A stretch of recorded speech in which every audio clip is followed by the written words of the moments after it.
आमची 8 जणांची एक टीम झाली. 4 मोटरसायकल्स, दोघं एका मोटरसायकलवर, 2 जावा 2 ESD, असा तो सगळा प्रकार घडला.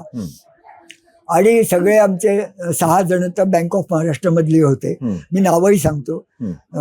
मी स्वतः म्हणजे प्रवीण कारखानीस, रमेश फुलारे, अविनाश कोलगे, संजीव पेंढारकर, सुधीर जोशी आणि 2 मडवी बंधू होते, एकनाथ मडवी आणि प्रभाकर मडवी. असा आमचा एक हे जमलं. आणि त्यानुसार सर्व प्लॅनिंग, सगळं हे नकाशांची जुळवाजुळव. त्या काळी कसलीही उपलब्धता नसायची, कोणीही गाईड नव्हतं आम्हाला.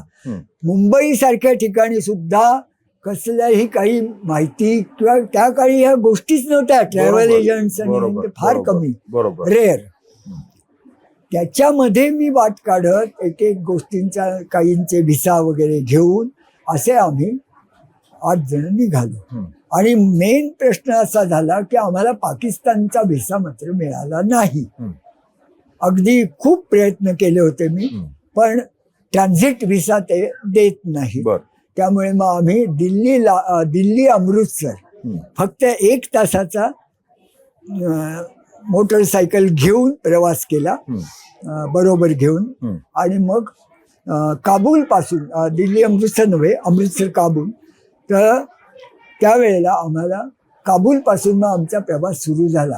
आणि त्यावेळचा अफगाणिस्तान म्हणजे किती, म्हणजे आपणच 50 वर्षापूर्वी किती मागे होतो, तर हे मागासलेले देश किती मागे असतील याची कल्पना करा. आणि काबूलहून जो प्रवास सुरू झाला, काबूल, कंदाहार, हेरात, असा तो संपूर्ण इंटिरियर मधनं असा तो प्रवास झाला. आणि तिथे सुद्धा असे पैसे नाही, काही हे नाही, असंच त्या तिथल्या अशा ढाब्यावर वगैरे आम्ही राहायचो. त्याला चाय खाना म्हणायचे. काही काही शब्द साधारण माहितीच आहे. आता चाय म्हणजे हा शब्द सुद्धा युनिव्हर्सल झालेला आहे. तर अशा ठिकाणी आणि त्या सगळ्या त्या अफगाण लोकांमध्ये राहायचो. तर गंमत अशी की ज्या ढाब्यावर आम्ही राहायचो तर तो ढाब्याचा तो मालक जो असायचा तो कोणाला तरी रात्रभर पहारा करत ठेवायचा की यांच्या बाईक सोडल्या बिडल्या गेल्या नाही पाहिजे. म्हणजे अशी माणसं होती